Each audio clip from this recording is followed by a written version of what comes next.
Welcome to the Cabral Concept, where board-certified naturopath and integrative health practitioner Dr. Stephen Cabral shares how he was diagnosed at the age of 17 with a life-altering illness and given no hope for recovery. It was only after studying and traveling all over the world did he discover how to combine ancient Ayurvedic healing practices with state-of-the-art naturopathic and functional medicine to fully rebalance the body and re-energize it with life. It's time to discover how to get well, lose weight, and finally feel alive again. And now, here's your host, Dr. Stephen Cabral.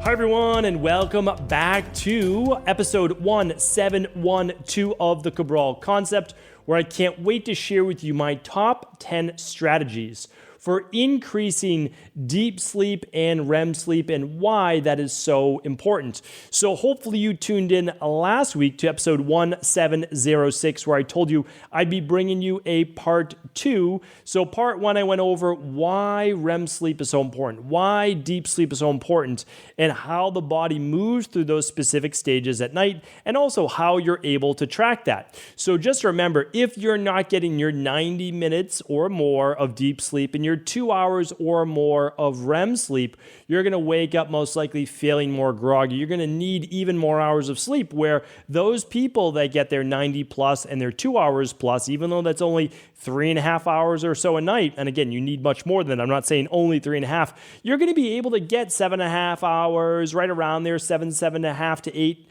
and feel absolutely refreshed, where other people are going to need 9, 10 hours to feel like they even slept. And so I give you all the reasons for that, how to track it, etc. on episode 1706. I will link that up today at stephencabral.com/1712, where all of the different notes will be. And just remember, by increasing your REM sleep and increasing your deep sleep, you'll need less total sleep to feel rejuvenated. And that's because you are working on energy restoration. You are restoring your body's natural energy through a mitochondrial-based process. You're working on deep detoxification, mitochondrial support. You're balancing hormones. You're balancing glucose levels. This is tremendously important for overall cellular regeneration, bringing better blood supply circulation to the muscles and brain, improving natural levels of growth hormone. Also, your own natural anti-cancer hormones are being produced while you sleep if cortisol levels are low enough. And again, I talked about that last week. You boost your immune system, strengthen your immune system, and you promote overall regeneration, regrowth of bone, muscle, hair, skin, nails, etc. So, how do we get more of it, right? That's what today's show is all about. I'm going to bring you my top 10 strategies for being able to increase your REM and deep sleep. And remember, you should be tracking it. So just remember that, and honestly, I don't have a special device that you should be using. There are many devices out there. But what I want you to look at is the device that you're using able to be turned off and put in airplane mode while still keeping your data? So I don't like a lot of electronics in your bedroom. Ideally, I like zero. And you should use an EMF meter. And again, all of these resources are available at stephencabral.com/resources. People are always asking me, what's your favorite EMF meter? What's your favorite sleep tracker? All of these things. Those are all at stephencabral.com/resources. We'll be updating more every single week. So definitely stay tuned. And again, 99+% of those I have no affiliation with, meaning they're not my specific products. I might endorse certain products for sure, but these are all products that I personally use myself. So you can check those out at stephencabral.com/resources. All of those will be there. Look at purchasing a device that tracks your sleep, that does not have the EMFs, and you can turn off that Bluetooth, okay? So definitely important to look at. All right, so here's what I want to share with you. The first out of 10, I'm giving you my top 10. The first one is this. Make sure that you are consuming only decaffeinated beverages after 1 to potentially 2 o'clock at the latest in your day. Most people will know this first tip. I wanted to get it out of the way. But if you are someone that's dealing with anxiety, not able to turn off the mind, all of these issues with bed, like you feel like you're ramping up instead of ramping down, absolutely look at making sure even green tea, black tea, yerba mate, coarse coffee, or energy drinks, that we are stopping those things before 2 p.m. All right, 1 p.m. at the latest. So if you have a little something after your lunch, okay. Again, make sure that you can go back and check out my podcast on caffeine and whether it's okay for you or not okay for you. And a lot of it's symptom-based. And of course, you can test these at the Stress Hormones Mood and Metabolism Test. That's at equilibriumnutrition.com. You can obviously just type in hormones, mood, metabolism test, and you can find out if your cortisol levels are getting a little too spiked and your thyroid's actually a little bit too low based on your caffeine consumption. Okay, so that's number one, okay? We want to make sure that we reduce the caffeine no later than 2 p.m., and the reason is that caffeine has a half-life of at least 6 hours. So if we take 2 and we add an hour for it to be brought into the body, and we're at 3, again, consume it before 2, then we're at 8, 9 o'clock at night. So I would say really 1 o'clock and ideally before noon is the latest I would consume your caffeine. Stick to decaf after that. There's a lot of great herbal-based teas that you can use: passion flower, hibiscus, ginger, chamomile at night. There's so many great ones. Okay, the second one is this. Yes, you can absolutely use herbal-based supplements and other supplements to help with sleep, but always begin to identify the underlying root causes for that. So for example, higher levels of cortisol will not allow you to produce larger levels of melatonin. And melatonin is that sleep hormone that has anti-cancer potential, that allows you to get into these deeper, more rejuvenating states, that helps with glucose metabolism, that can help with hormone regularity, and even detox potential. So remember, nothing wrong with being able to use these nutritional supplements scientifically to help, at least in the beginning when you figure out what's going on. So some of my favorites are ashwagandha, L-theanine, phosphatidylserine, which helps lower cortisol levels, and a liquid melatonin that is not going to be groggy for you. Again, you can find all of my recommendations over at equilibriumnutrition.com. And many of these, again, aren't even ones that I formulate. I simply use the best of what's out there in functional medicine. So those are sleep strategies, at least initially, for 3 weeks to 6 weeks to get you into a sleep cycle. I'll be talking about that one in just a moment. So those are great products. They've been scientifically proven to absolutely help calm cortisol levels, which will help to then produce more melatonin, because there's an inverse ratio of that. Many of you have seen that. I wrote about that in the Rain Barrel Effect. All right, this next one is one that I use quite often and have used for my daughters, pretty much their entire life living in the city of Boston.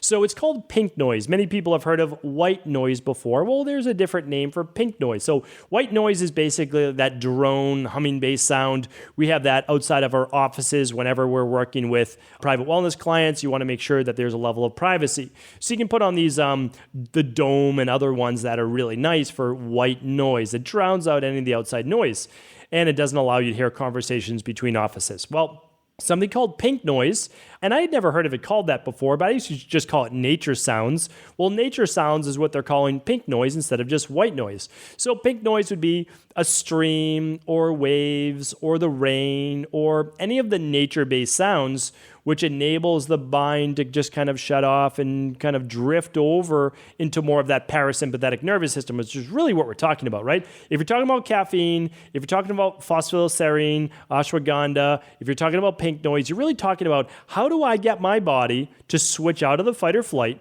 to turn down the anxiety, the overwhelm, the irritability, all these things, and to get more into a state of calm and relaxation, which we call the rest and digest or the parasympathetic nervous system. So again, these are strategies to kind of quiet the nervous system, which is how we get more deep sleep and more REM sleep. It's all about the nervous system. And again, that's why I bring it up so often on these shows. Okay.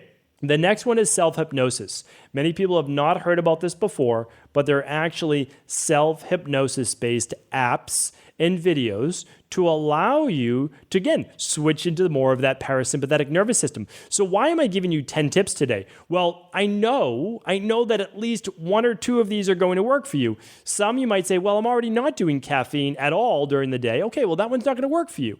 But maybe the pink noise is, right? Maybe the self-hypnosis app is. And if you check out my podcast next week, my show next week, Conversations with Cabral, that happens every single Thursday, I will be interviewing one of the absolute top hypnosis and mindset coaches in the world. And I've worked with Elliot myself, and you'll be hearing all about Elliot and the amazing work that he does with people all over the world, literally all over the world, on next Thursday's show. So definitely tune in. Okay, so the next one, besides the self-hypnosis, again, I'll link up to some of those as well, is exercising during the day.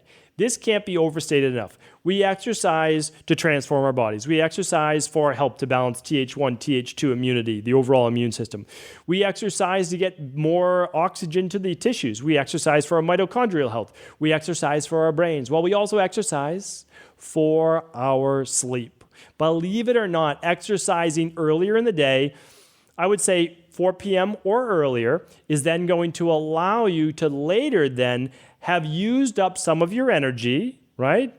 To then enable you to be a little bit more tired at night. Now, the problem is we don't want to overdo exercise because, believe it or not, being completely exhausted, I learned this many years ago and I didn't quite understand. Who was I reading? The book is at the forefront of my mind, Adrenal Fatigue, old book by Lawrence Wilson, I believe. Yes, I believe by Lawrence Wilson. It's many years ago. I know there's much more information out now, but some of his work was basically saying you can't be so tired at night that you're then able to switch to the parasympathetic and really get into a deep night's sleep because, believe it or not, transitioning to sleep takes energy. And that's why, too, a lot of people are tired and wired and they're not able to turn that cortisol off at night, but then it's low in the morning. And again, an amazing lab test to figure out what your cortisol levels are like, as well as thyroid, vitamin D, estrogen, progesterone, testosterone, DHEA is the stress hormones, mood and metabolism. I can't recommend that enough. I run it twice a year, around September and then March every year, around my birthday. All right. So next up, exercise. Well, let me give you one more tip on exercising. 20 to 30 minutes, 40 minutes max for most people is a sweet spot. Start with what I call the graduated exercise program. Start with walking. If you do that, you get your 10,000 steps per day. They can be throughout the day. Then move on to some cardio, then move on to some bodyweight exercises. Then you can move into more of the high intensity interval training. Hands down, the best way to go about your exercise. All right. So again, just the right amount, not completely exhausted, not too late at night, because exercising late at night could keep that heart rate going and it could really mess with your blood sugar. All right. Number 6 is don't eat within 2 to 3 hours of bed. Okay, this is vitally important because if you have a lot of energy going towards digestion and bringing blood flow to the stomach, it is shunting it then to the extremities. And it's also focusing on ramping up energy for digestion rather than calming down the energy levels of your body and using that then instead for detoxification, proper hormone production, etc. So in Ayurveda, they definitely say 3 to 4 hours. I don't want to misquote, okay? But I know realistically, most people can't eat dinner at 5 p.m. They're eating dinner more like 6 o'clock, maybe even 7 o'clock at night.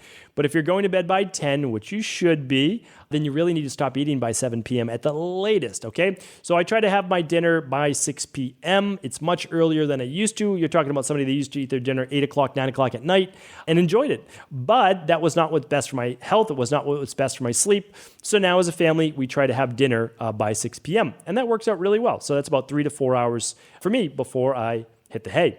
All right, number 7 is everyone should develop an anchor that signals their mind that it's now time for bed.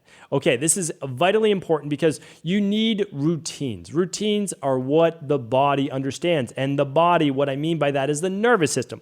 So I recommend that everyone come up with an anchor. An anchor is something that you do the same time essentially every single day that tells your body this is what's happening next, right?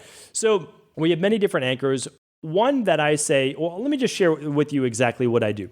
So my wife and I typically have our downtime, relaxation time. Kids go to bed by, let's say, 7:30 or so right now. They're young, so they're in bed. Okay, and we know that sleep is so important for children, right? So we try to make sure that they can be in bed for 12 hours. Doesn't mean they're always going to sleep for 12 hours, but they have that amount of time before they need to do the whole school thing, right? So 11 hours is typically what my girls will be sleeping. A lot of people might say that's a lot, but actually children of their age should be sleeping between 10 and 12 hours, especially for busy, active kids and all that. Okay, so regardless of how long my children sleep, let's get into it right now.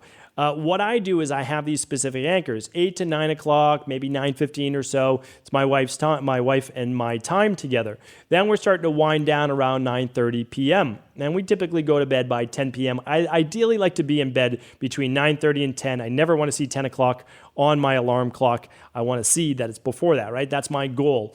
So what I do is I say, okay, by 9:30 at the very latest, and I have a little alarm on my phone that says, 9:15, time to start winding things down. Because again, we need to be creatures of habit because it spills into our entire life. A lot of people say, I don't want a routine, I don't want all of this. But trust me, you want energy though, right? You want clarity of mind. You don't want brain fog. You want to be able to go out and exercise and have all this great energy. Well, you don't get to have all of that without doing the other stuff too. Believe me, I'd love to go to bed at 11 o'clock. I feel it's like I feel like that would be a good time for me. Maybe even a little bit later.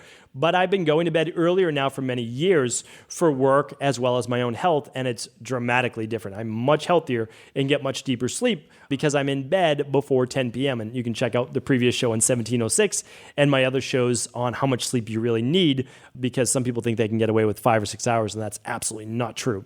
Okay, so here's what I do. At that time, I let my dog out one more time. So basically, I let him do his thing outside. And what I do is then I close up the house while that's going on. I check on my 2 daughters, make sure that they're good. And they have a little salt lamp in their room, so I'll make sure that's shut off all the way. They have some pink noise in their room, so I'll turn that down even a little bit lower. And then what I'll do is I'll brush my teeth, and I'll put all the stuff out that I need for the next day. This whole routine takes no more than 10 minutes. So by the way, this is not a long anchoring routine. Letting my dog out takes like 2 minutes. Closing up the house takes like a minute or 2, just making sure everything's where it should be. And again, putting my stuff out, brushing my teeth, we're talking about 5 minutes maximum. So that just basically sends to my brain, like everything's done for the day. That's what you need to really tell your mind. And again, my mind is sometimes hard to turn off, right? Like a lot of other people's. So what I do is I just told my brain, like, listen, everything's good. All your stuff's out for tomorrow. Girl, your daughters are okay. House is locked up. Dog's gone out. Everything's good to go. And then again, my mind's now off and I can just relax. But besides this, and I'll go into that right now, is number 8, sometimes everyone should have what's called a wind down routine. Like you might need an actual routine. So a lot of people will read a book, and if you're reading a book, great. Just make sure it's not stimulating, right? So read fiction. Read a fiction book that you enjoy. Do your nighttime routine, brush your teeth, all that good stuff, and get in bed with 30 minutes to go before your bedtime. If you read fiction, you might find yourself falling asleep within 10 minutes. I mean, fiction puts me to sleep. I mean, it really does. And so even though like I might enjoy reading it sometimes, I don't read enough fiction probably that I should. I'm more of a nonfiction kind of guy, but reading fiction can help you slumber off as well. But regardless, like a lot of people like to watch TV, and I don't really have an issue with that for an hour or so a night. Just make sure it's not stimulating. And the reason why I don't have an issue with people watching non-stimulating TV, as long as it's not in the bedroom, that it's a separate space not meant for sleep, is that your mind then gets to drift away from your work and all your stresses of the day. As long as the show is not stressful, then it actually can help switch you in the parasympathetic. So, put on your blue blockers for sure. You don't want a lot of blue light, so put on the blue blocking glasses and enjoy an hour of TV. My wife and I often watch TV from 8 to 9 o'clock at night. We don't actually have TV per se. We believe it or not, when we were in Maine for many, many months, we didn't have a TV. Finally got one, but we don't have cable. So all we watch is whatever's on Apple TV or Netflix, like that's hooked up. And so we'll watch again, a series of something. We'll watch a documentary. We'll start halfway and watch the half the other night. So these are all things you can kind of do just to relax, just to unwind. And that's really what it's all about. It's mindless, right? It's mindless. That's all that it is. Number nine, and one more thing I want to add to this is no blue light after 7 p.m. at the latest. All right? So get your amber light bulbs, wear your blue blocking glasses. And again, all my recommendations are at stephencabral.com/resources. But make sure that you are getting less blue light because the sun is setting. So you're not getting that blue light, which then signals to your brain to then produce less cortisol and begin to ramp up melatonin. That is how it naturally begins to get reset over a period of weeks, you doing that. Okay, number 9 is this. make sure that your bed and pillow and bedding, like your sheets, are comfortable. Make sure they're breathable. If your body overheats at night, you will wake up pulling you out of deep sleep, pulling you out of REM sleep. Your room should be cool, somewhere between like 64 and 68 degrees. Okay, you want it cool for you. Not too cold that you wake up because of the cold, but you certainly want it cooler. Use a bedding that is organic cotton or organic wool or bamboo. All of those are great for bedding. We typically use bamboo sheets, and we've got an organic cotton, organic wool-based comforter. But you want something really breathable. And even if your partner likes a little bit heavier comforter or whatever it might be, you can have bamboo sheets, and then you can pull the comforter off yourself, and they can use that. So again, make it comfortable. Just last week, it was episode 1708. Check out the mattress review that I did for the latest and greatest mattress I've been using, and pillows for sure. Those are ones that I love. And again, all the pillows, all the sheets, all the bedding, all that are at stevencabral.com/resources. Okay, last but not least is the thing that transformed my sleep, that took me from a complete insomniac, along with, again, I did all of these things. I did the nutritional supplements. I did the good food, the stopping eating before bed. But this was a game changer for me. And I don't think that if I didn't do this, along with the other things, that it still wouldn't have worked. This is the icing on the cake. And that is setting a sleep schedule for yourself. And I know how difficult that can be for some people, because sometimes they're working late at night, sometimes they have events going on, whatever it might be. But at least for 3 weeks, take a 3-week sabbatical, okay? Sometimes you need to do these things. That's what I did. Is you go to bed within a half hour of the same time every single day, and you wake up within a half hour of the same time every single morning, okay? So for me, it was going to bed. Previously, I would go to bed at midnight, sometimes even later. So you can check out my schedule too. I talk about working back 15 minutes every single week. So basically, week 1, go from midnight to 11:45, the next week 11:30 p.m., then 11:15, then 11. You can see how this works, right? To a time that's reasonable for you. Maybe not everybody can go to bed by 10. I mean, ideally, work on it. You're going to get most likely more deep sleep for sure, because that's occurring in the earlier parts of the night.